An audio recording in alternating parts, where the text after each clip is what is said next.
السلام علیکم محترم سامعین، آج کا میرا عنوان ہے بڑھیا اور پانی کا مٹکا۔ بہت ہی خوبصورت اور سبق آموز کہانی۔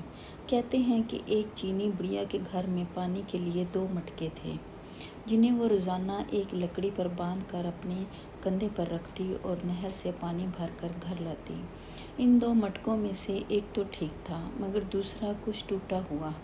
ہر بار ایسا ہوتا کہ جب یہ بڑھیا نہر سے پانی لے کر گھر پہنچتی تو ٹوٹے ہوئے مٹکے کا آدھا پانی راستے میں ہی بہہ چکا ہوتا، جبکہ دوسرا مٹکا پورا بھرا ہوا گھر پہنچتا۔ ثابت مٹکا اپنی کارکردگی سے بالکل مطمئن تھا تو ٹوٹا ہوا بالکل ہی مایوس، حتیٰ کہ وہ تو اپنی ذات سے بھی نفرت کرنے لگا تھا کہ آخر کیوں کر وہ اپنے فرائض کو اس انداز میں پورا نہیں کر پاتا جس کی اس سے توقع کی جاتی ہے۔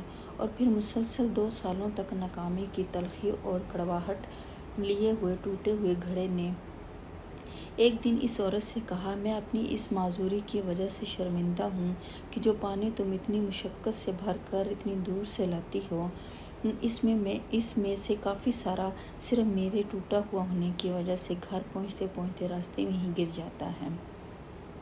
گدھے کی یہ بات سن کر بڑھیا ہنس دی اور کہا، کیا تم نے ان سالوں میں یہ نہیں دیکھا کہ میں جس طرف سے تم کو اٹھا کر لاتی ہوں ادھر تو پھولوں کے پودے ہی پودے لگے ہوئے ہیں جبکہ دوسری طرف کچھ بھی نہیں اگا ہوا۔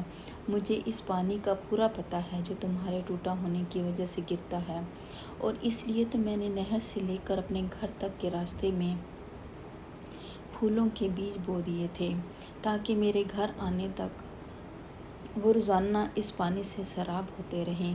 ان 2 سالوں میں نے کئی بار ان پھولوں سے خوبصورت گلدستے بنا کر اپنے گھر کو سجایا اور مہکایا۔ اگر تم میرے پاس نہ ہوتے تو میں اس بہار کو دیکھ ہی نہ پاتی جو تمہارے دم سے مجھے نظر آتی ہے۔ یاد رکھیے کہ ہم میں سے ہر شخص کوئی نہ کوئی خامی ہے، لیکن ہماری یہ خامیاں، معذوریاں اور ایسا ٹوٹا ہوا ہونا ایک دوسرے کے لیے عجیب اور پرتاثیر قسم کے تعلقات بناتا ہے۔ ہم پر واجب ہے کہ ہم ایک دوسرے کو ان کی خامیوں کے ساتھ ہی قبول کریں۔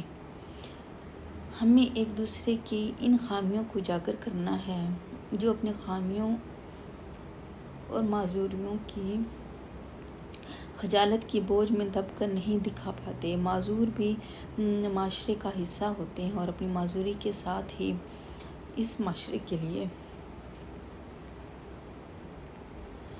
مفید کردار ادا کر سکتے ہیں۔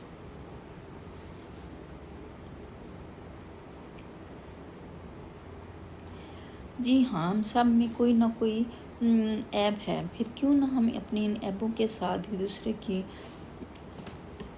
خامیوں اور خوبیوں کو ملا کر اپنی زندگیوں سے بھرپور لطف اٹھائیں۔ ہمیں ایک دوسرے کو اس طرح قبول کرنا ہے کہ ہماری خوبیوں اور خامیوں پر پردہ ڈال رہی ہوں۔ اللہ حافظ۔